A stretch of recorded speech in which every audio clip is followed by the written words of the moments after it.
La realidad de la guerra espiritual, la realidad de la guerra espiritual. Este tema es controversial. Hay mucha gente en iglesias cristianas, evangélicas, pentecostales, de iglesias de diferentes posiciones doctrinales que no creen que exista guerra espiritual.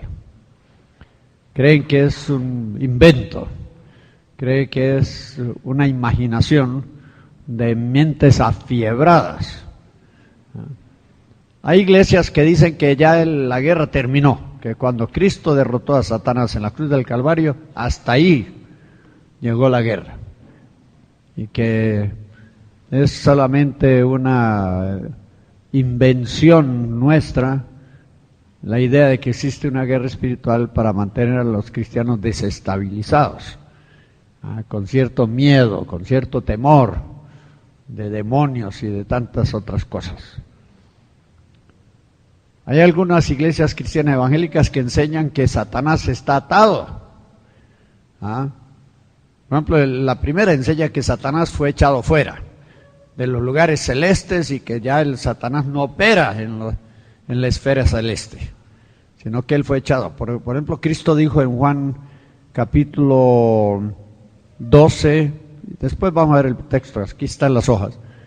Ahora el príncipe de este mundo será echado fuera. Entonces ellos dicen que cuando Cristo venció a Satanás en la cruz del Calvario, él fue echado fuera de los lugares que ocupaba, en lugares celestes, y que ya no hay tal lucha en los aires, que eso ya llegó a su fin. Otros pasan más adelante a decir que Satanás está atado. Y yo les digo a ellos, si Satanás estuviera atado, entonces ¿por qué tanto crimen? Si Satanás está atado, ¿por qué tanto pecado? Si Satanás está atado, ¿por qué esta situación mundial que estamos viviendo? O sea, hay toda clase de teorías, algunas de las más locas. Y lamentablemente la gente busca en la Biblia algún versículo para apoyarse, y a veces lo encuentra. Pero claro, toman ese versículo fuera de contexto, y entonces forman alrededor de un versículo toda una teoría con la cual quieren ellos justificar la actitud que ellos han asumido. Nosotros vamos a estudiar la palabra de Dios. Vamos a Efesios capítulo 6 para iniciar, que es el gran capítulo que habla de la guerra espiritual. Efesios capítulo 6, yo creo que la mayoría de ustedes ya están familiarizados con este pasaje bíblico. Efesios 6 del 10 en adelante. Yo lo voy a leer y casi no lo vamos a comentar, solamente es alguna referencia pasajera. Por lo demás, hermanos míos, confortaos, fortaleceos en el Señor y en la potencia de su fortaleza. En Efesios capítulo 3, versículo 16 dice que nosotros somos fortalecidos con potencia en el hombre interior por el Espíritu. Ahí mismo está en Efesios 3, 16, debían de ustedes ver el versículo. O sea, si yo doy una referencia, búsquenla en la Biblia si pueden, si les da tiempo. Entonces nosotros nos fortalecemos, nos confortamos al saber que el Espíritu Santo está obrando en nosotros y nos está fortaleciendo en nuestro hombre interior. ¿Y cuál es el hombre interior? El hombre nuevo. ¿Y para qué nos está fortaleciendo? Para la lucha que tenemos que emprender en contra de Satanás. ¿Está bien? Leamos otra vez el versículo. Por lo demás, hermanos míos, confortados, o sea, fortaleceos en el Señor. Eso es Efesios capítulo 6, versículo 10. Y en la potencia de su fortaleza. Ahora, ¿dónde opera esa potencia? Según Efesios 3:16. Opera en nosotros, por el Espíritu, en el hombre interior, el hombre nuevo, del cual hablamos ¿cuándo? Ayer. O sea, el Espíritu Santo viene a fortalecer, a alentar nuestro hombre nuevo para que esté preparado para la lucha, porque vamos a encontrar esta lucha en los siguientes versículos. Dice versículo 6, vestidos. ¿Se acuerdan cuando hablamos del hombre nuevo? Hablamos de que nos tenemos que revestir del hombre nuevo. Ahora, al hombre nuevo hay que vestirlo ¿con qué? Con la armadura. Esa armadura no es para nosotros en el cuerpo físico, sino que es para nosotros en el cuerpo espiritual. Es en el hombre nuevo. El hombre nuevo tiene que ser vestido con la armadura de Dios. Y este es un acto consciente y deliberado de nuestra parte. Hay hermanos que dicen, yo me he visto con tal y tal cosa y me he visto con tal y tal cosa. se ponen toda la armadura en una forma consciente, vestidos de toda la armadura de Dios. ¿Para qué? Sigan con la lectura con la vista, hermanos. Para que podáis estar, ¿qué? Firmes contra las acechanzas del enemigo. El diablo nos va a atacar, querramos o no, y nosotros tenemos que aprender a estar ¿cómo? Firmes. Esa es una posición, ¿cómo podríamos decir? De orden militar. En Gálatas 5:1 dice, estad pues firmes en la libertad con que Cristo os hizo libres. O sea, estar firmes, bien parados, bien plantados. Ustedes no sé si ustedes han visto fotos de los soldados ingleses de la élite del ejército inglés, que son los guardias del Palacio Buckingham, donde vive la reina Elizabeth. Escogen lo más granado del ejército inglés y lo entrenan, de modo que cuando se paran los guardias ahí, aunque se les pare una mosca en la punta de la nariz, no se mueve. Parecen estatuas, firmes, sobrios, en un sentido inconmovibles ante cualquier circunstancia. Eso es lo que está diciendo aquí, vestidos de toda la armadura de Dios para que podáis estar ¿cómo? Firmes. ¿Contra qué? Acechanzas de Satanás. ¿Qué es acechar? No es tanto atacar, sino que vigilar, controlar. Es como tender una emboscada, una acechanza. O sea, el enemigo nos vigila, nos controla. Está buscando una oportunidad, ¿para qué? Para atacar, para caernos encima. Esa palabra aparece varias veces en el libro de los Salmos cuando habla de la lucha espiritual. Vamos a seguir, hermanos, rápido, por favor presten atención, porque no tenemos que. Aquí se introduce el tema de la lucha o la guerra espiritual. Sí tenemos lucha, pero no contra carne y sangre, sino contra espíritus inmundos que ocupan posiciones ventajosas en el mundo espiritual. Miremos aquí. Algunos dicen, como dicen, no tenemos lucha, como dicen, bueno, la lucha ya terminó. No tenemos lucha. Pero no está hablando de eso. Sí tenemos lucha, pero no contra sangre y carne, que significaría no tenemos lucha con otros seres humanos, de carne, hueso y sangre. Nuestra lucha es ¿con qué? Con espíritus, con seres espirituales, no con seres humanos. Su problema no es su suegra, su problema no es su vecina, su problema no es su compañía de trabajo. Esos son pobres seres humanos como usted, que se dejan usar del diablo, ¿para qué? Para hacerle a usted la vida imposible.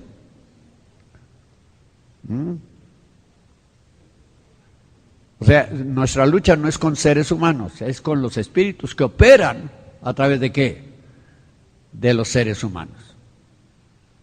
Tenemos que mirar más allá de las personas, tenemos que mirar más allá de las circunstancias, tenemos que ver lo que está operando detrás o dentro de esas personas, esas situaciones que nosotros enfrentamos.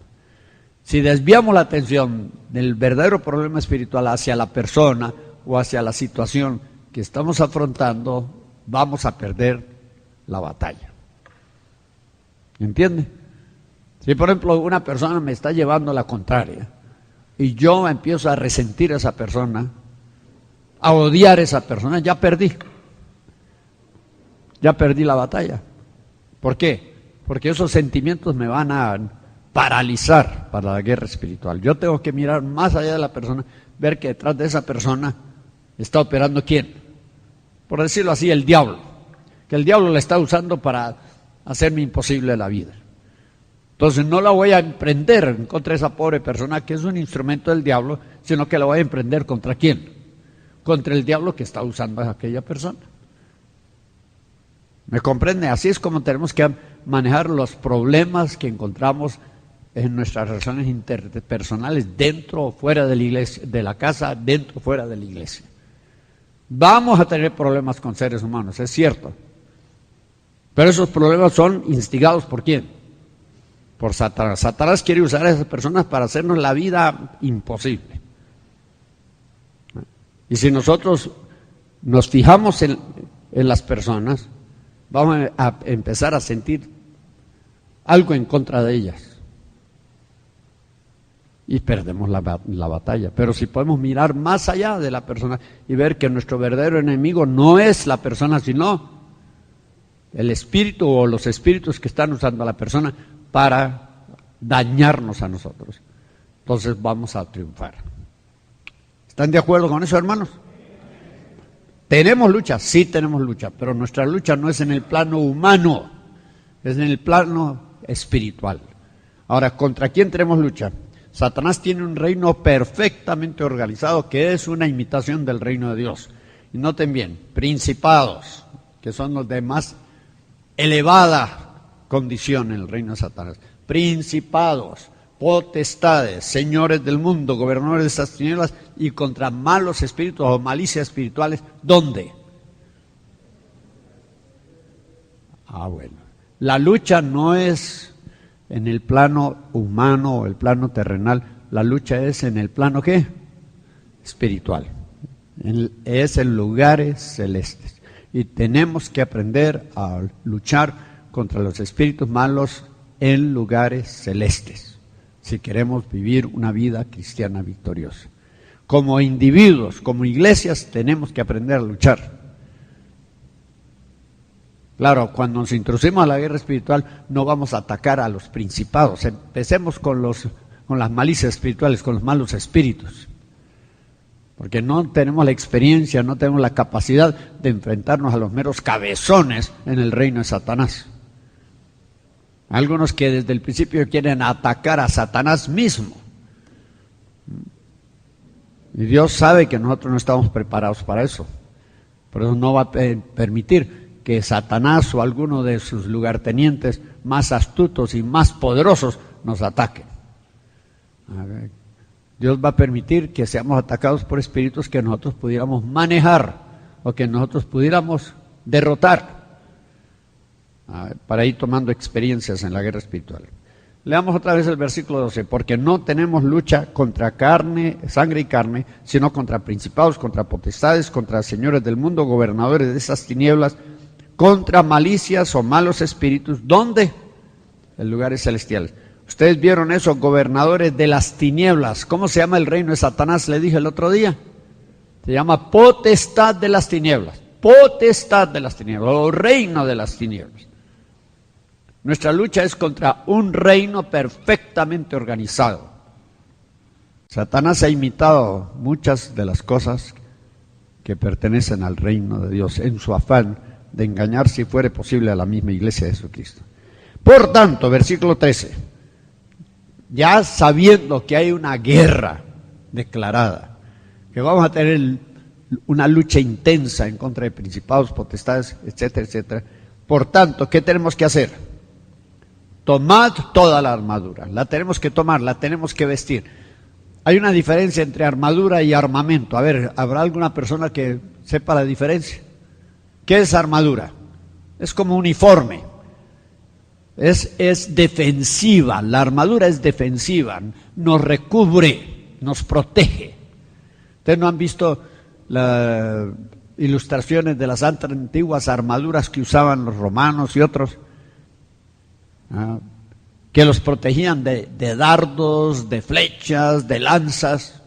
Claro, con las armas modernas, sofisticadas que se usan, por eso los soldados ya no lo usan. Si muchos se ponen un chaleco, ¿qué? Antibalas, esa sería la armadura. Y aún eso, pues con, ¿qué podríamos decir? Proyectiles de alta potencia, eso no sirve para nada. Podría hacer que una bala yo no sé nada de armas porque nunca he tenido una pistola ni jamás la quiero tener. Entonces yo no sé de 38, 45, lo que sea.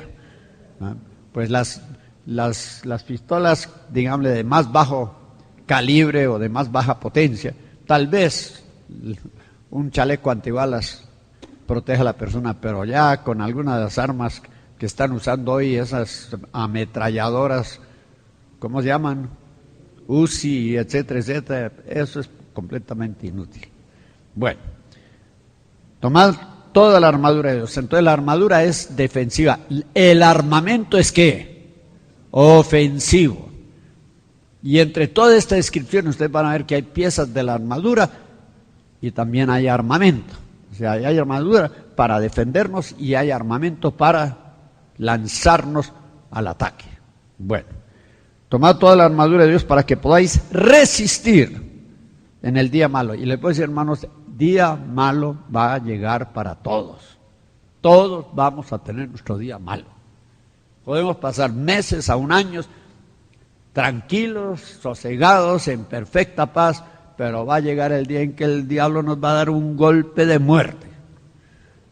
Nos va a atacar en alguna área de nuestra, va a atacar la familia, va a atacar la economía, va a atacar todo lo que él pueda atacar.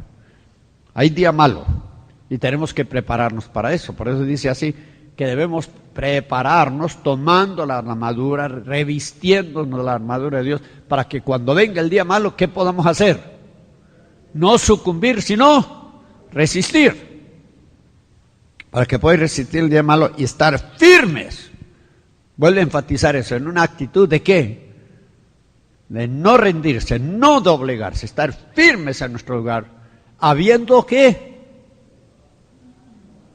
¿Qué significa eso? Habiendo quemado hasta el último cartucho, no vamos a ceder. Nos vamos a defender aunque sea con la mano limpia. ¿Me entiende?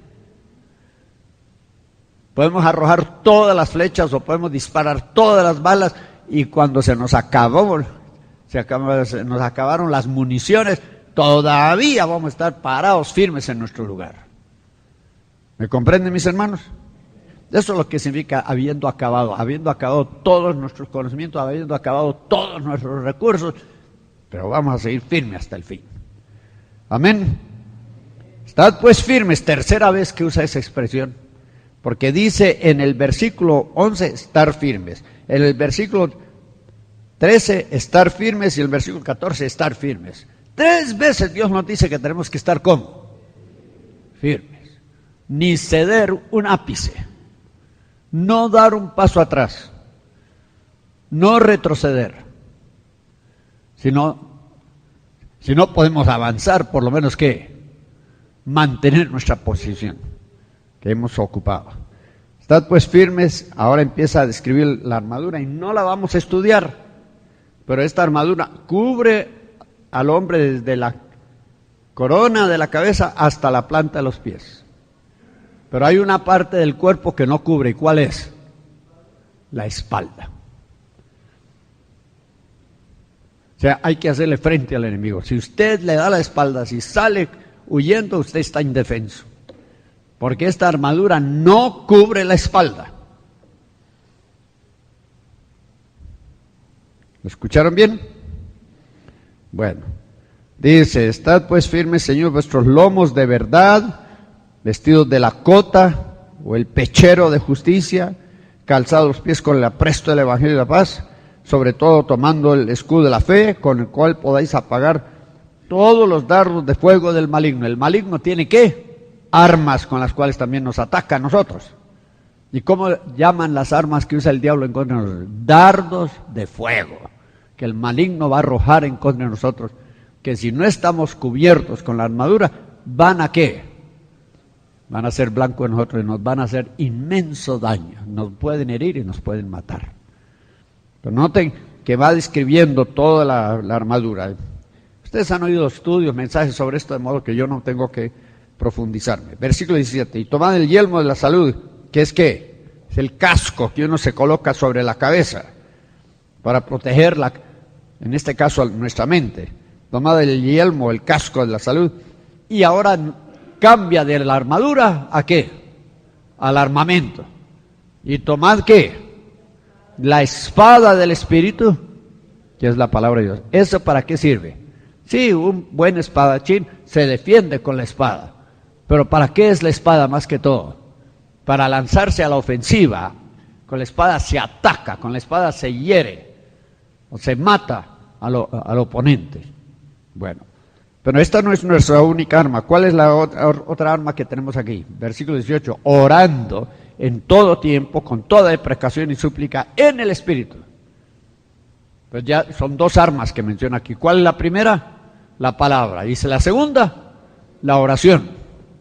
Y son las dos armas más efectivas que Dios nos ha dado. Armas hay otras, pero estas son las dos que menciona específicamente Efesios capítulo 6. Orando en todo tiempo. Esto muestra que la oración debe ser una práctica diaria. Pablo dijo, orad sin cesar. Vamos a excluir a César del grupo. ¿Hay algún César aquí? No, no dice César. ¿Qué dice? Orad sin cesar. Eso dice que debe ser una práctica que nosotros, en la cual nosotros envolvemos habitualmente. Es una práctica. No solo debemos orar cuando estamos en un apuro, no debemos solamente orar cuando estamos en una crisis, debemos orar todo tiempo, orando en todo tiempo, y ahora dice, con toda precaución y súplica en el Espíritu, orando en el Espíritu, y velando en ello. Como dijo Jesús, velad y orad, ahí está velando. Velando en ello con toda instancia y suplicación por todos los santos, lo que da a entender que la oración no debe ser solo de petición, debe ser también de intercesión. Orando por todos los santos. Amén. Y por mí, especialmente por los siervos de Dios. Muy bien. Entonces, tenemos armadura, tenemos armamento, porque estamos empeñados en una guerra, querramos o no. Desde que usted se convirtió a Cristo, usted fue reclutado en el ejército de Dios. Y solamente hay dos posibilidades, que usted sea un buen soldado o un mal soldado. Y la mayoría de nosotros somos, ¿qué? Malos soldados. Algunos por ignorancia, otros por, palabra muy guatemalteca, dejadez. ¿Qué es dejadez? Descuido. Descuido. Muy bien. Entonces, lo que queremos ver aquí en Efesios capítulo 6 es que la guerra espiritual es una, ¿qué? Realidad. Me gusta más la palabra lucha que guerra, aunque no la usan con tanta frecuencia, porque la lucha es una guerra a la distancia o es una guerra cuerpo a cuerpo. En la lucha libre, cuerpo a cuerpo, que es lo que quiere decir que vamos a tener que enfrentarnos cuerpo a cuerpo, espíritu a espíritu, al enemigo. Hay mucha gente que le gusta la guerra espiritual, pero la llaman estratégica y están atacando al diablo que está por ahí asentado en las nubes, con armas de gran potencia, misiles, cohetes. Esta guerra es personal, hermano, y es muy cercana, muy íntima. Por eso el apóstol Pablo no usa guerra, él usa ¿qué? Lucha en este pasaje.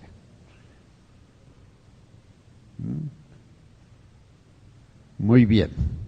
Entonces, ¿cuántos creen que sí hay guerra? Y que la guerra no es solamente con principados que andan por ahí flotando en la atmósfera, sino que la lucha puede ser aquí, a corta distancia. Y que nos vamos a tener que embarrar. No vamos a poder dispararle al enemigo con misiles y con cohetes, sino que a veces tenemos que agarrarnos brazo a brazo, cuerpo a cuerpo con el enemigo. Amén.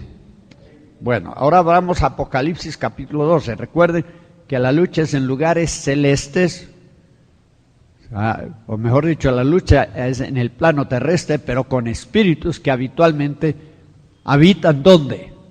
En los lugares celestes. Principados, potestades, y notaron bien, gobernadores. Está hablando de los espíritus territoriales, los que operan en las urbes, los que operan en las naciones. Una cosa que vamos a descubrir es que a los demonios se les asigna un lugar donde ellos tienen que habitar y tienen que operar. ¿Se acuerdan cuando Jesucristo fue a Gadara? se enfrentó con un espíritu llamado Legión, que a mi parecer era el principado, la potestad de esa región del mundo. Los demonios buscan una persona en la cual puedan ellos reposar. Y yo creo que esos demonios que llevaban por nombre de Legión reposaban en el cuerpo ¿de quién? Del Gadareno. Cuando Jesucristo los enfrentó con el propósito de echarlos, ¿qué le pidieron los demonios a Jesucristo? ¿Que no los qué? No. Dos cosas, que no los mandara al abismo, pero antes de eso dijo que no los sacara de aquella provincia. Habían sido asignados a esa provincia. Y lo que los demonios me han dicho es que cuando los sacamos de un cuerpo o los sacamos de un área, ellos vuelven avergonzados ante Satanás.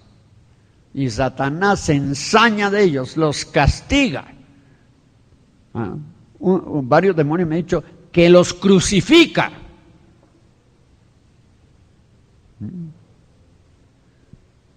Se ensaña porque regresan derrotados, humillados, vencidos.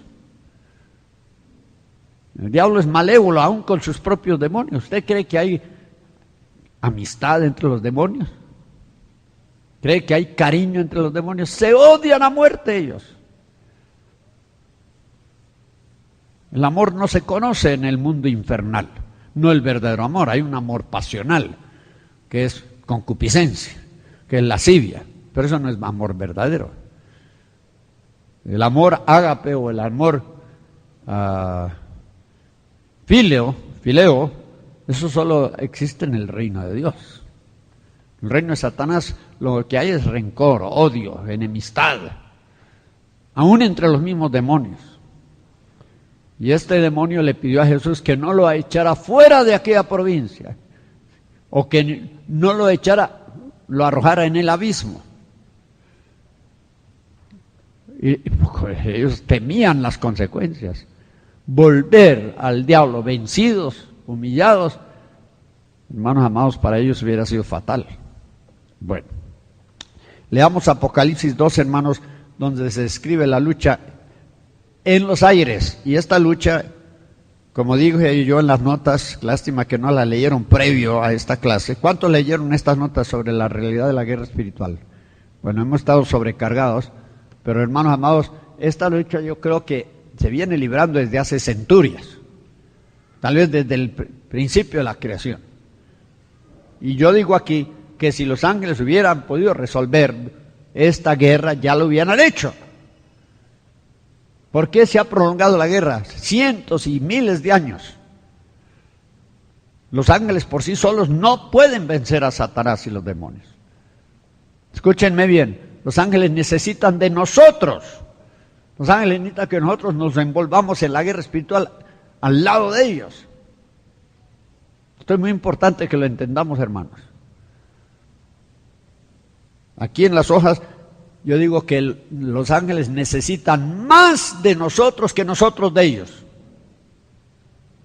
Lo voy a repetir. Los ángeles necesitan más de nosotros que nosotros de ellos. Especialmente en la guerra espiritual. Porque nosotros tenemos medios y tenemos armas que ellos no tienen. Bueno, leamos Apocalipsis 12, del 7 al 11, y después vamos a comentar algunas de las... Yo, hermanos amados, les vuelvo a insistir, estos estudios van para largo. Se requieren horas para estudiarlos, para poderlos entender y para poderlos poner en práctica. Lamentablemente, debido al programa, pues no nos podemos detener mucho tiempo. Leamos el versículo 7. Y fue hecha una grande batalla en el cielo. ¿Qué dice? ¿Sería una escaramuza? ¿Sería un pequeño enfrentamiento armado, encuentro armado entre dos patrullas? No, esta es una conflagración a nivel universal, podemos decir. Dice la Biblia, una grande batalla en el cielo. En el inglés, en la versión King James, dice una guerra. Una guerra consiste en muchas batallas. Si ustedes han leído la historia de la Segunda Guerra Mundial, ustedes sabrán que habrían famosas batallas tanto en el teatro europeo como el teatro pacífico. ¿Cuántos no han oído de la batalla de Normandía, en la invasión de Francia? ¿O cuántos han oído hablar de la batalla de Iwo Jima, en el lado opuesto, entre Estados Unidos y Japón? Una guerra consiste de muchas batallas. De modo que la palabra aquí se refiere a una guerra, no tanto a una batalla. Es una grande batalla en el cielo. Ahora noten los dos ejércitos. ¿Cuáles son? Rápidamente, hermanos. Miguel y sus ángeles lidiaban ¿contra quién? Dragón y sus ángeles. Dos ejércitos. ¿Quién comanda el ejército de Dios? Miguel. ¿Y Miguel qué es? Es un arcángel. ¿Cuántos arcángeles hay?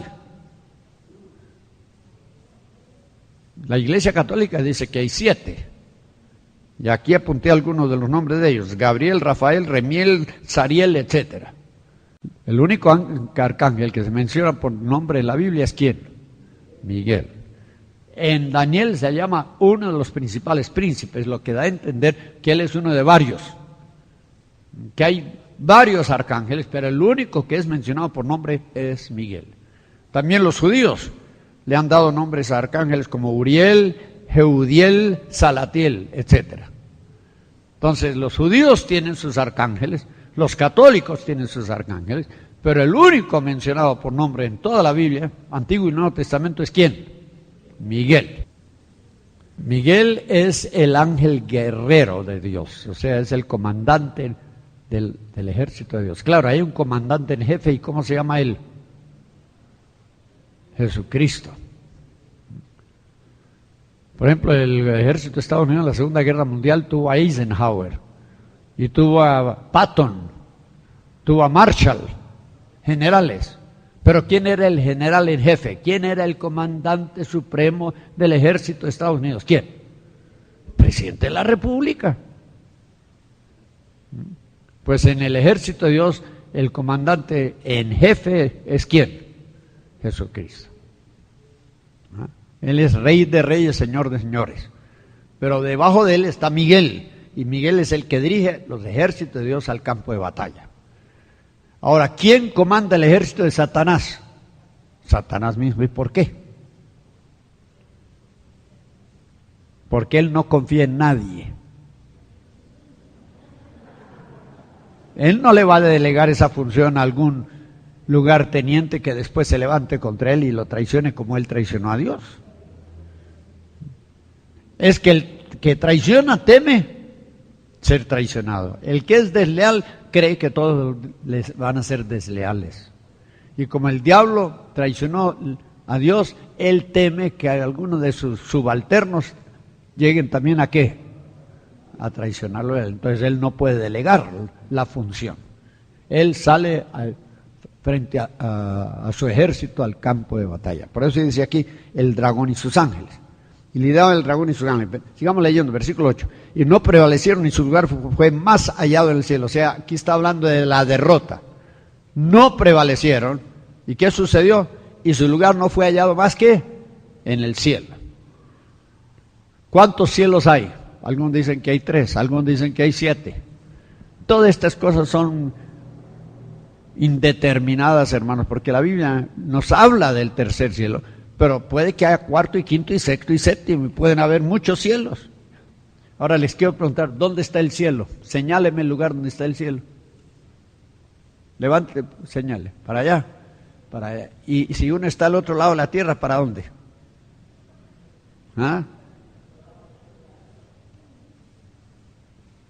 ¿Está arriba o está abajo?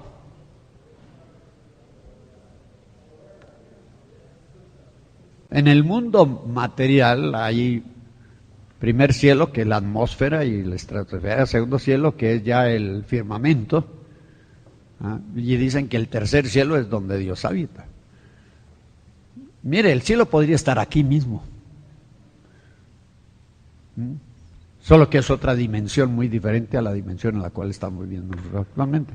La Biblia dice, ausente el cuerpo, inmediatamente ¿qué? Presente con el Señor. Es como salir del mundo material al mundo espiritual. Nosotros no sabemos dónde está el cielo. No podemos señalar el lugar exacto donde está el cielo. ¿El cielo será un lugar físico o será un lugar espiritual? ¿Ah? ¿Y por qué la Biblia describe al cielo con calles de oro y con mar de cristal y todo lo demás? ¿Quién habita el cielo? Dios. Él es espíritu. Y todos los seres angelicales son espíritus. Entonces, ¿será el cielo un lugar físico o será un lugar espiritual? A ver, ¿cuántos creen que es un lugar espiritual? ¿Y cómo entonces en el cielo hay cuerpos físicos? Si es un lugar espiritual. ¿Cuántos cuerpos físicos hay en el cielo? ¿Ah? Por lo menos 3. ¿Cuáles son? El de Jesús, Enoc y Elías. Por lo menos. Es que hay muchas cosas que no sabemos, hermano. Ahora miramos por espejo en oscuridad, mas entonces cuando venga lo que es perfecto, veremos ¿qué? Cara a cara. Ahora conocemos en parte, entonces conoceremos como somos conocidos. Hay cosas que ni debemos tratar de averiguar. ¿Ah? Debemos esperar que Dios a su tiempo, a su manera, nos dé a conocer las cosas. ¿Para qué nos vamos a perder nuestro tiempo tratando de especular acerca de cosas que la Biblia no define o no aclara? ¿Está bien? Sigamos leyendo, hermano, ¿están conmigo? Bueno, versículo 9. Y fue lanzado fuera. Y esta es una acción violenta. Fue arrojado, fue lanzado. No se le pidió, por favor, que se largara. Fue una acción intempestiva, violenta. Y fue lanzado fuera aquel gran dragón, la serpiente antigua que se llama Diablo y Satanás, el cual engaña a todo el mundo. Hay 2 acciones del diablo aquí mencionadas en Apocalipsis 12. En relación a la humanidad, él es el ¿qué? El engañador, versículo 9. Pero en relación a la iglesia, él es el acusador, versículo 10. Hay una diferente función. Con la humanidad irredenta, Satanás es ¿qué? El engañador. Pero con la iglesia redimida, Satanás es el acusador. Ahora el diablo intenta engañar a los hijos de Dios y creo que en muchos casos lo logra. Pero si estuviéramos bien versados en las verdades bíblicas, el diablo no podría ¿qué? No podría engañarnos. La Biblia dice que en los fines del tiempo el diablo va a tratar de engañar, si fuera posible, ¿a quiénes? A los mismos escogidos. ¿Saben ustedes que hay una diferencia entre llamados y escogidos? Muchos son los llamados a la vida eterna, pero pocos los escogidos. Dentro de el conglomerado de llamados hay un grupo especial de hombres y mujeres llamados los escogidos de Dios. Y esos escogidos van a jugar un papel muy, muy importante en estos tiempos finales. Y el diablo va a dirigir su ataque más que todo en contra de los escogidos y los va a tratar ¿de qué? De engañar. Si fuere posible, lo que da a entender que no va a ser posible. ¿Por qué? Porque los escogidos van a tener tal conocimiento de la palabra y tal discernimiento del Espíritu que no se van a dejar engañar fácilmente. Pero ¿qué podemos decir de los demás? De los llamados que no creen en la guerra espiritual y que no les interesa asistir a un seminario como este, aprender acerca del diablo y los demonios y lo que ellos hacen y lo que ellos provocan, etcétera, etcétera. Fácilmente engañadas, fácilmente engañadas. Sigamos leyendo. Amén, hermanos. Noten el versículo 9. Fue lanzado fuera, fue arrojado en tierra y sus ángeles fueron arrojados con él. Y oí una grande voz en el cielo que decía: ahora ha venido la salvación y el reino de nuestro Dios y la potencia de su Cristo. ¿Cuándo va a venir el reino de Dios? ¿Cuándo va a venir? Cuando Satanás sea ¿qué? Arrojado, lanzado. El reino de Dios no se ha manifestado plenamente en la tierra porque Satanás todavía no ha sido ¿qué? Lanzado, arrojado. Noten, allí dice, ahora es un momento de tiempo. Ahora es un adverbio que establece un tiempo definido. Ahora que Satanás ha sido lanzado, que Satanás ha sido arrojado, ahora va a venir ¿qué? La salvación. Y usted dirá, y no tenemos la salvación, tenemos apenas ¿qué? Un vislumbre. Tenemos las arras de nuestra herencia, pero todavía no tenemos la herencia. Hay ciertos aspectos de la salvación que todavía no los conocemos ni los disfrutamos. Hay una salvación que todavía nos espera. Lean 1 Pedro 1:5, alguien que lo lee, por favor. Todas estas son ramificaciones del pasaje que estamos considerando, y hermanos amados, no podemos detenernos mucho tiempo a considerar cada cosa. Que sois protegidos por el poder de Dios mediante la fe para la salvación que está preparada para ser revelada en el último tiempo. Para la salvación que ha de ser ¿qué? Revelada o manifestada. ¿Cuándo? Esta es la salvación de la cual habla Apocalipsis capítulo 12. Hay aspectos de la salvación que todavía nosotros no conocemos. Nosotros tenemos un anticipo. Un anticipo. La salvación que nosotros conocemos más que todo es el perdón de los pecados. Y la esperanza, la vida eterna.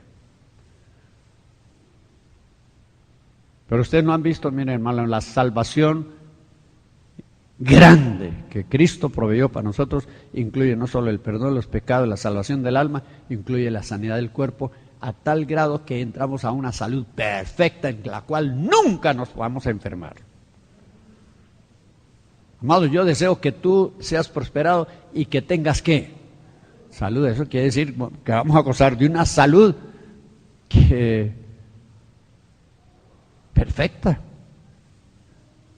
¿Jesucristo alguna vez se enfermó? Yo creo que la iglesia va a entrar a una etapa en la cual el creyente en Cristo que vive por fe y anda por fe no se va a enfermar. La enfermedad no va a ser mella en su cuerpo, pero eso es parte de la gran salvación. La liberación es parte de la salvación. Pero ¿cuántos creyentes hoy conocen la salud o la sanidad en Cristo? ¿Cuántos conocen la liberación? La mayoría de los creyentes hoy están conformes con ser ¿qué? Como lo han dicho hasta pastores, a mí no me hable de sanidad, no me hable de liberación, a mí no me interesa eso, con tal de saber que si me muero, me voy al cielo, con eso me basta. Para ellos la salvación es un boleto de ¿qué? De ida al cielo, un pasaje al cielo. Es un seguro de vida eterna, pero esa no es la salvación. La salvación, mire hermano, incluye el perdón de los pecados, o sea, la salvación como la conocemos hoy. Incluye la santificación, la liberación, la sanación, la transformación total de nuestras vidas, la restauración de la imagen de Cristo Jesús en nosotros, la glorificación de nuestro cuerpo. Todo está incluido entre un paquete que se llama ¿qué? La salvación. Y nosotros lo que tenemos hoy es apenas un ¿qué? Un preludio, un anticipo de esa gran salvación. Y sin embargo la mayoría de los creyentes con eso se conforman. Es como que a usted le dejara una herencia de 100 millones de quetzales y mientras se resuelve el asunto legal, le dice, digámosle, el albacea o el que está encargado de la herencia, aquí le voy a dar 100,000 quetzales para que se sostenga, se entretenga con ellos mientras sale la herencia completa. La herencia incluye propiedades y granjas, fincas o lo que sea. Usted agarra los 100 quetzales y con eso se va a conformar sabiendo que tiene derecho a 100,000, no 100,000. Perdón, usted agarra los 100,000 quetzales sabiendo que tiene derecho a 100 millones. Pues así estamos nosotros. Estamos conformes con lo poco que tenemos todavía en Cristo Jesús. Cuando es una salvación grande. Ahora, ¿cuándo va a ser manifiesta esa salvación? En todos los aspectos, en todos los alcances. ¿Cuándo? Cuando Satanás se ha vencido y se ha arrojado del lugar de influencia del Espíritu Santo, pero en una forma bastante limitada. ¿Cuándo se va a manifestar el reino de Dios en plenitud? ¿Cuándo qué? Cuando Cristo venga. ¿Cristo viene a qué? Alguno dice, a arrebatar la iglesia. Cristo no viene a eso. El arrebatamiento de la iglesia es solamente un hecho circunstancial. Cristo viene a establecer su reino en la tierra. Pero antes de que Él establezca el reino en la tierra, ¿va a qué? Va a arrebatar a su iglesia, a los vivos, a los muertos, los va a arrebatar para que se reúnan con Él en el aire para entonces descender con Él a la tierra y establecer su reino. ¿Están de acuerdo con eso? Para muchos que el arrebatamiento es el evento máximo del futuro. Bueno, amados, el arrebatamiento es una cosa insignificante realmente entre los planes de Dios para la iglesia y para la humanidad. El plan de Dios es venir, que su Hijo venga a establecer un reino milenial, terrenal, un reino de paz y de orden, de justicia, de prosperidad en la tierra. ¿Cuándo va a venir ese reino? Según dice aquí, ahora ha venido el reino de Dios. ¿Cuándo va a venir? Cuando Satanás sea arrojado. ¿Y cuándo y cómo va a ser arrojado Satanás? Cuando la iglesia se envuelva en la guerra espiritual. ¿Por qué creen ustedes que el diablo se opone tanto a este ministerio? Porque él sabe que cuando la iglesia se instruya y la iglesia se envuelva en la guerra espiritual como lo va a tener que hacer, quiera o no quiera, entonces ¿qué va a suceder? Va a venir Cristo ¿a qué? A establecer su reino a la tierra. Claro, antes de que establezca el reino, los muertos en Cristo resucitarán primero, luego nosotros, los que vivimos, los que quedamos, seremos arrebatados juntamente. ¿Para qué? Para recibir al Señor que viene a la tierra a establecer su reino, a recibirle y acompañarle en su ingreso a la tierra para establecer su reino. Amén, mis hermanos. Entonces, ¿cuántos quieren que Cristo venga? Entonces, ¿qué debemos estar haciendo en preparación?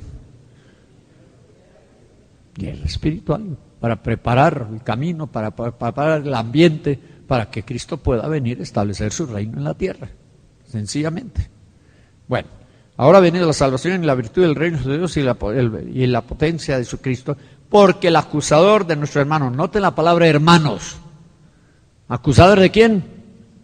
Nuestros hermanos en Cristo, los que son parte de la iglesia de Jesucristo, porque el acusador de nuestros hermanos ha sido arrojado, el cual los acusaba delante de Dios, de nuestro Dios, de día y de noche. Ahora noten esto, y ellos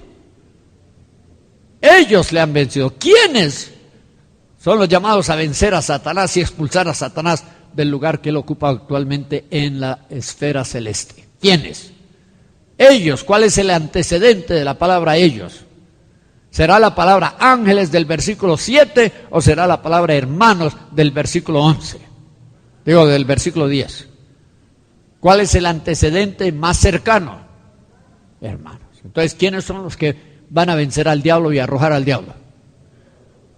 ¿Por qué no lo han hecho los ángeles? Porque no pueden. La lucha ha sido interminable, ha sido no años, siglos entre los ángeles y los demonios. Miguel y sus ángeles enfrentando a Satán y sus ángeles. Ahora, ¿por qué? Porque ellos no tienen las armas necesarias para cumplir esa delicada misión. ¿Cuáles son las armas? Aquí lo dice. ¿Y ellos la han vencido con qué? La sangre del Cordero. Por el testimonio, la palabra de su testimonio. ¿Y por qué? Porque no han amado sus vidas muertes. Son tres cosas. Bueno, primero, ¿podrán los ángeles usar la sangre de Cristo como arma en contra de Satanás? No. ¿Por qué? Primero porque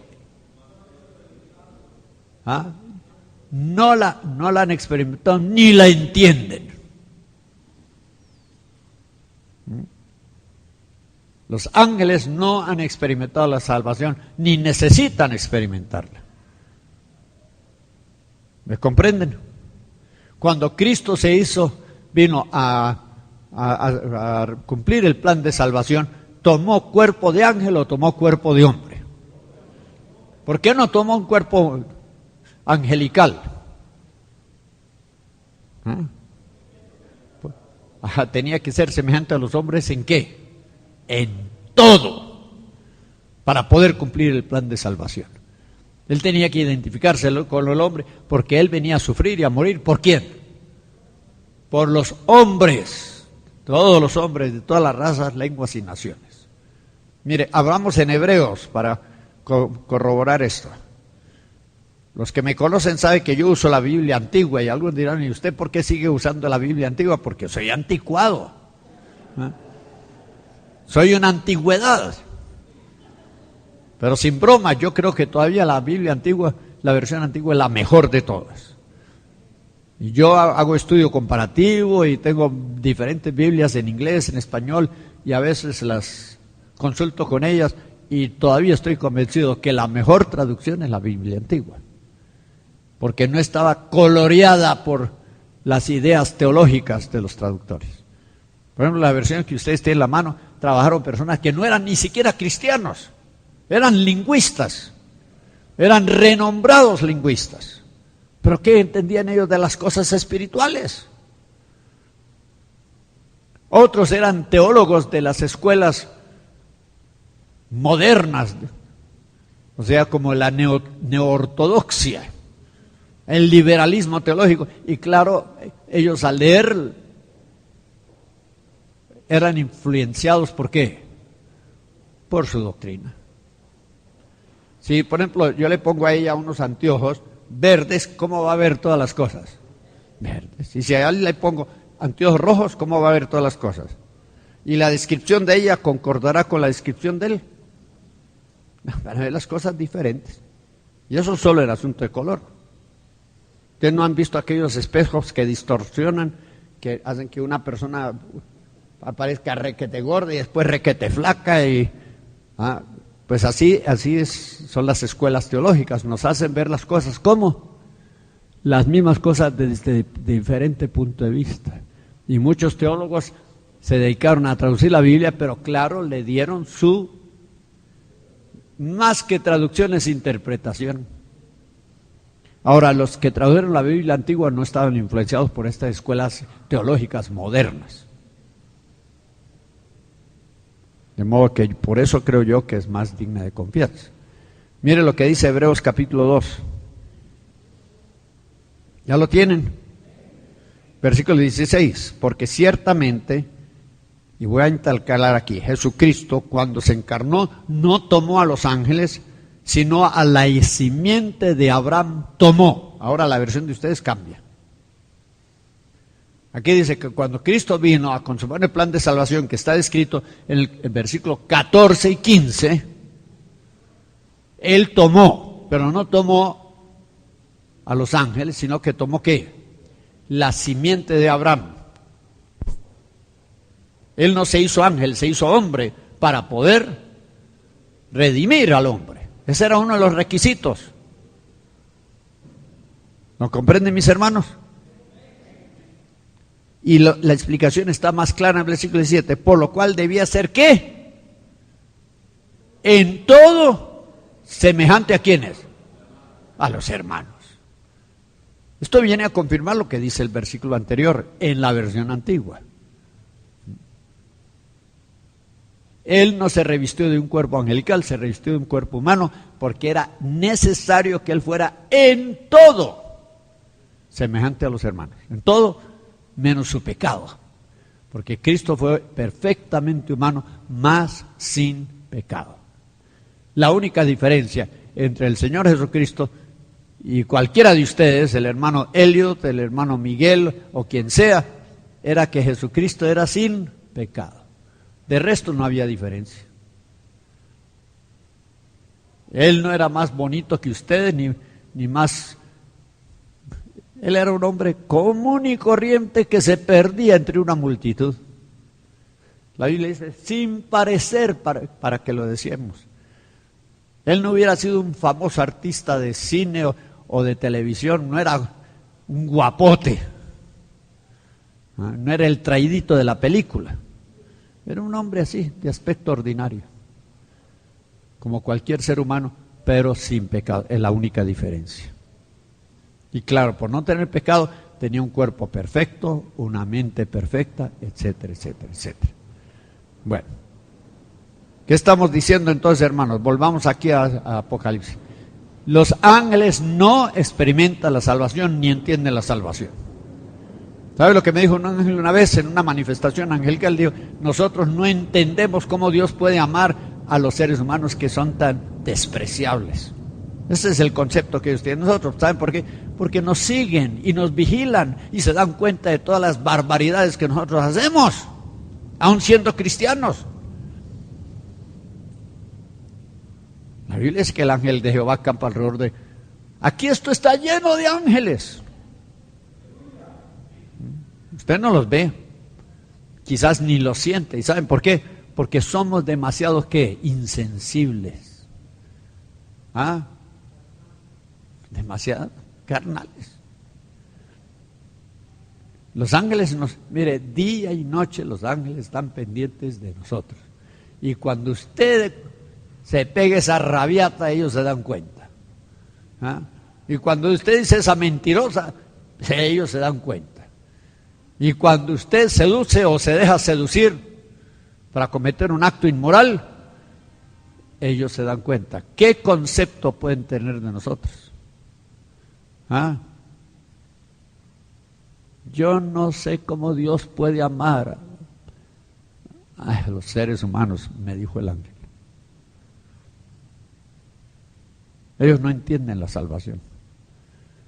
Amén. Y por lo tanto ellos no pueden usar la sangre de Cristo como arma, porque ellos no experimentaron los beneficios de la muerte redentora de Cristo Jesús. Cristo en la cruz derramó hasta la última gota de su sangre por nosotros. Por eso se necesitaba un cuerpo físico. Los ángeles tienen cuerpo, pero es un cuerpo espiritual. ¿O piensan ustedes que los ángeles son una nebulosa que está flotando por ahí en el espacio? Los ángeles tienen cuerpo, tienen forma, pero es un cuerpo espiritual. Pero es un cuerpo que no tiene sangre. Y para redimir a la humanidad, Jesucristo tenía que ser ¿qué? Tenía que ser un hombre para poder dar su vida, dar su sangre. ¿La vida está en qué? La sangre. Entonces, ya estamos entendiendo un poquito. Ellos no pueden usar la sangre de Cristo Jesús porque no han experimentado el poder de la sangre de Cristo Jesús. No pueden invocarla, no pueden, ¿cómo podemos? Rociarla, no pueden. Mire, por fe usted puede hacer cualquier cosa. Pero ellos no lo pueden hacer. ¿Por qué? Porque no han experimentado ni han entendido el plan de redención.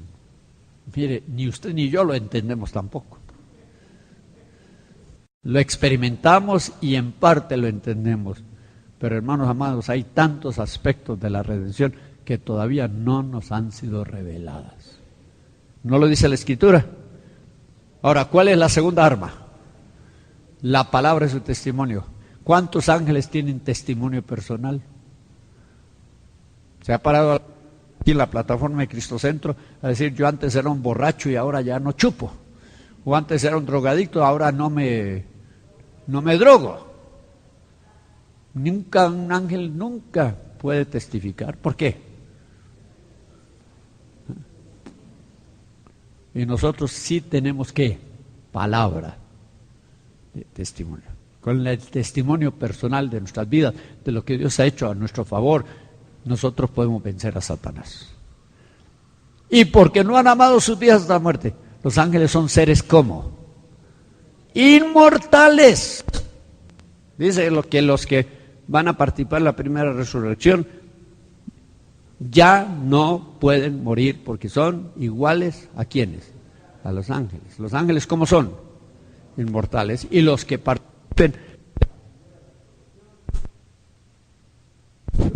Y los que participen de la primera resurrección también van a ser ¿qué? Inmortales. ¿Puede un ángel dar su vida por Cristo?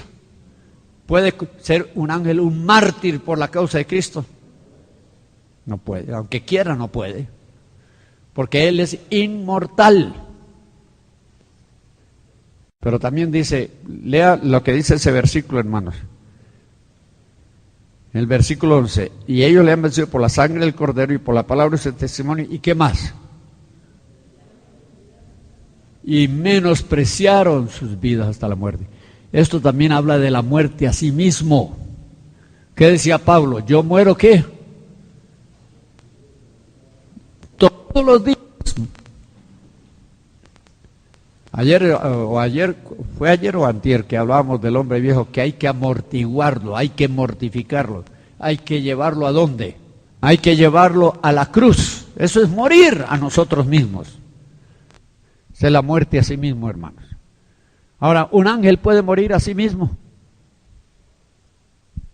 Nosotros sí, voluntariamente, podemos morir a nosotros. Mire, una cosa que he descubierto en la guerra espiritual, que la gente que es muy egocéntrica no sirve como guerrera. Se protege mucho, está protegiendo su reputación, está protegiendo su salud, está protegiendo todo. Y un verdadero guerrero es el que no le importa nada, no le importa ni lo que piensen, ni lo que digan, ni lo que hagan con él. ¿Me comprende? Ha muerto a sí mismo. Eso es lo que Cristo le dijo a sus discípulos: tome su cruz y sígame, muera a sí mismo. Su cruz, la cruz que él mismo se ha labrado, tómela. Es un acto de nuestra voluntad. Bueno, de todos modos, ahí hay 3 armas que los ángeles no pueden ¿qué? Usar. La sangre del Cordero, la palabra de su testimonio, y porque no han amado su vida de la muerte. O sea, están dispuestos a morir, si fuera necesario, físicamente, pero también mueren a sí mismos, mueren a su ego, a su yo personal, mueren a la carne, mueren al hombre viejo, crucifican al hombre viejo para ser efectivos ¿en qué? En la guerra espiritual. O sea, la guerra interna tiene que resolverse antes de que podamos ser efectivos en la guerra ¿qué? Externa, la guerra cósmica. ¿Comprenden, mis hermanos? Tenemos que ganar nuestra guerra personal antes de que Dios nos pueda usar para ganar la guerra a un nivel más amplio. Bueno, hermanos amados, Satanás fue herido en la cruz, pero el cumplimiento de eso está en nuestras manos. Nosotros, mire, el diablo, una de las cosas que yo he descubierto en la guerra espiritual, hermanos, y ustedes van a tener estas notas y yo les animo a que las lean, las estudien con la Biblia abierta. No vamos a terminar, es imposible. El diablo sufre de amnesia. ¿Qué es amnesia? Porque el golpe que Satanás recibió en la cruz fue ¿dónde? Tú le herirás en la cabeza y ella te herirá calcañar. El diablo está dundo, lelo, sonso. El golpe, él nunca se ha recuperado del golpe que sufrió en la cruz. Y él es olvidadizo. Quiere olvidar lo que le sucedió en la cruz, porque fue una derrota tan humillante, tan macabra, que él quiere olvidar.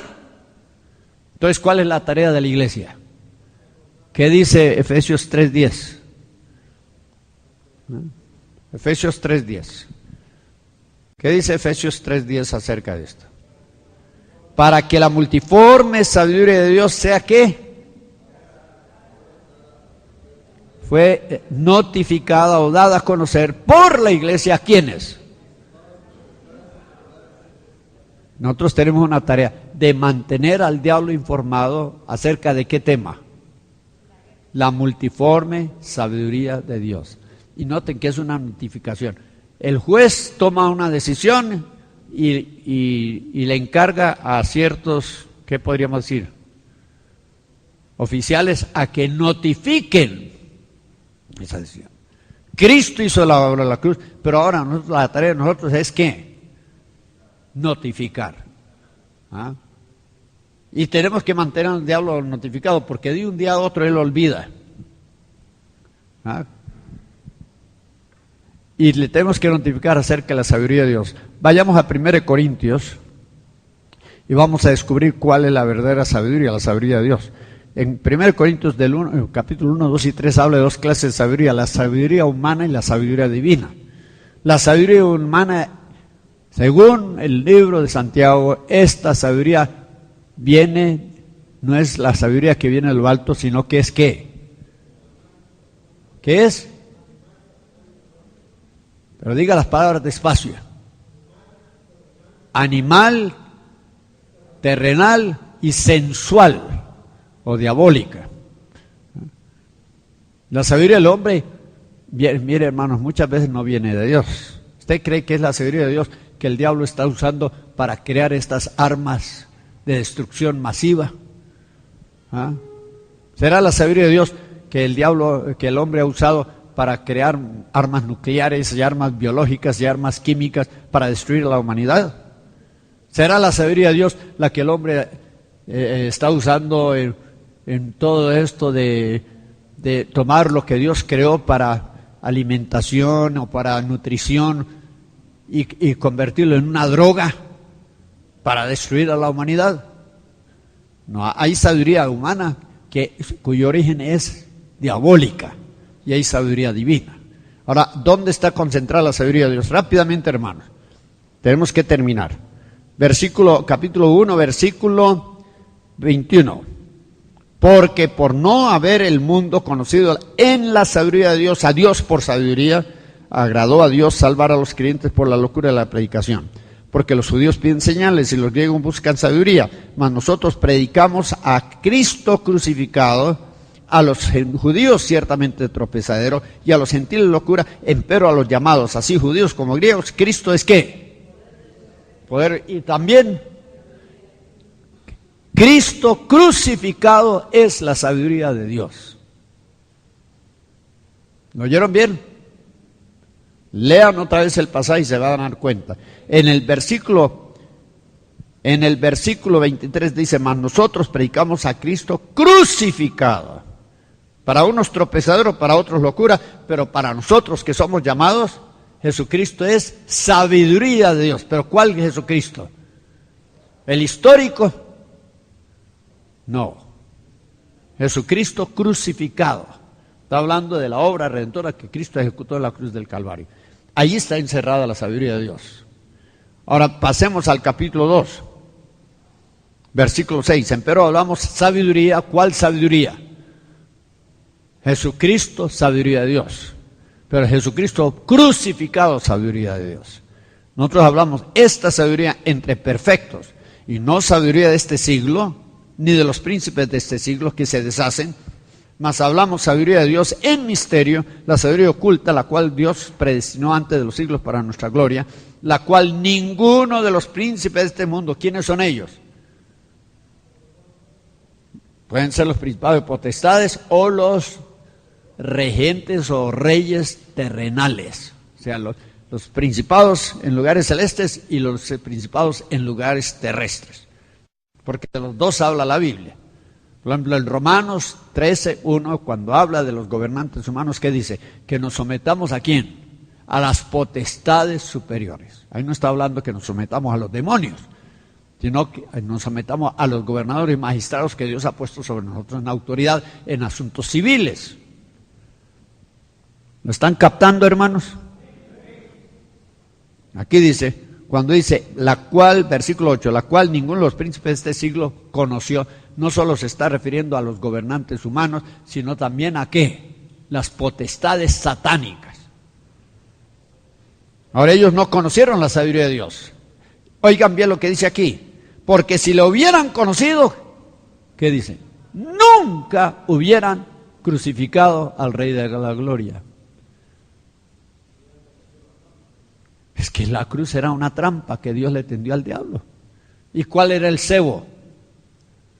El cuerpo inánime, exánime de Cristo Jesús en la cruz. O sea, Dios puso la trampa y en la trampa puso el cebo, lo que llaman aquí bocado. ¿Qué fue? usted ve, cuando usted pone una trampa para cazar un ratón, ¿qué le pone? No le va a poner un pedazo de plástico ni un pedazo de vidrio, porque eso no le va a llamar la atención al ratón. ¿Qué le va a poner? Algún bocado sabroso, un pedazo de queso, un pedazo de carne, algo apetitoso. Y en la noche, en la oscuridad, el ratón, más que todo por el sentido del olfato y no de la vista, ¿qué hace? Capta el olor y se va a enterrar sus muelas, sus colmillos, sus fauces en aquel bocado, y cuando entierra el bocado, ¿qué sucede? Acciona la trampa y viene y le pega, ¡pum! O lo deja sonso o lo deja muerto de una vez. ¿No fue eso lo que le pasó al diablo en la cruz? Vio el cuerpo de Cristo colgando ahí y se le abalanzó y le enterró sus garras y le enterró sus muelas. Algunos han llegado a enseñar que aún Satanás invadió el cuerpo de Cristo. Y lo podría haber hecho por causa del pecado, porque Cristo llevó el pecado de todos nosotros en la cruz, lo que le daría aún derecho al diablo de invadir el cuerpo de Cristo. Lo haya hecho o no lo ha hecho, ¿qué sucedió en ese momento? Que el diablo se le abalanzó al cuerpo de Cristo y tal vez lo agarró así para sacarle la última onza de vida que le quedaba en el cuerpo. Dice que en ese momento accionó la trampa. ¿Y cuál fue la trampa? La ira de Dios cayó sobre la cruz. ¿Y la peor parte la llevó Jesucristo o la llevó Satanás? Satanás. ¿Es cierto, hermanos? Dios descargó su ira en la cruz sobre el pecado, pero más que todo, ¿sobre quién? Sobre el diablo. Y nosotros tenemos que informarle al diablo que él está vencido y que Jesucristo en la cruz, como dice Colosenses 2:15, ¿qué dice? Despojando los principados y las potestades, Jesucristo los exhibió públicamente, o como dice otra, los puso a vergüenza en público, triunfando sobre ellos en la cruz, en sí mismo, en su cuerpo. ¿Dónde venció Jesucristo a Satanás? En su cuerpo, en la cruz. Allí despojó al diablo, allí exhibió al diablo, allí venció al diablo. Entonces, ¿qué tenemos que hacer? Recordarle al diablo aquel evento que ocurrió hace 2000 años, pero que tiene vigencia hoy, en que Satanás fue vencido, humillado, quebrantado, derrotado en la cruz del Calvario. Esa es la multiforme sabiduría de Dios, que nosotros tenemos que mantener, dar a conocer a los principados y potestades. Tenemos que estarles notificando de aquel evento que ellos quisieran recordar, pero no pueden, porque esa fue de la debacle para Satanás y para su reino. Amén. ¿Qué dice 1 Juan 3:8? Para esto apareció el Hijo de Dios. ¿Para qué? ¿Dónde lo hizo? Claro, durante su ministerio lo hizo cada vez que echó fuera demonios. Pero ¿dónde fue? ¿Cuál fue la obra máxima de Cristo? No fue la liberación del endemoniado gadareno, no fue la liberación del niño lunático, fue la cruz. Ahí fue donde venció a Satanás. Deshizo para siempre sus obras.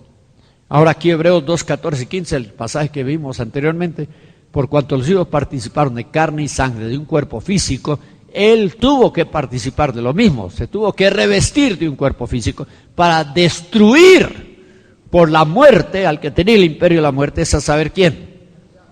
¿Dónde destruyó Cristo a Satanás? En la cruz. Destruir por la muerte al que tenía el imperio de la muerte, es a saber, el diablo, en su cuerpo, en la cruz. Ese es nuestro mensaje al diablo hoy. Cuando usted está administrando liberación, recuérdele eso a cada demonio que se le manifiesta. Manténgalo informado. Usted está vencido. Cristo lo venció en la cruz del Calvario. En la cruz del Calvario Jesucristo lo deshizo tus obras. Jesucristo te despojó, te humilló, te avergonzó. Mire, hermanos, hay que decirle, y el diablo empieza a gemir y a llorar y le agarra un temblor. Se asusta cuando uno le recuerda al diablo y a los demonios lo que Cristo Jesús hizo en la cruz del Calvario. El diablo no quiere que nosotros entendamos el misterio de la redención, porque cuando lo entendemos y lo aplicamos, somos invencibles en Cristo Jesús. Amén, mis hermanos. Entonces, nosotros tenemos una inmensa tarea, hermanos. Tenemos que envolvernos en la guerra espiritual. Si no, esta guerra va a continuar por siglos. ¿Cuántos quieren que Cristo venga? Envuélvanse en la guerra espiritual y empiecen a combatir, empiecen a atacar. Refresquenle la memoria 24 horas al día al diablo de que está vencido, está destruido. Amén. Ahora yo les invito, hermanos, estudien este material. Se les preparó, se les entregó, no para que lo usen para envolver una libra de sal, y menos que lo usen en el sanitario. Por favor, no lo hagan. Llévenlo y en sus ratos devocionales de estudio bíblico repasen el material, pero lean el contenido con Biblia abierta. Miren los textos, deje que el Espíritu Santo les revele el contenido de cada texto para que ustedes puedan ser efectivos en la guerra espiritual.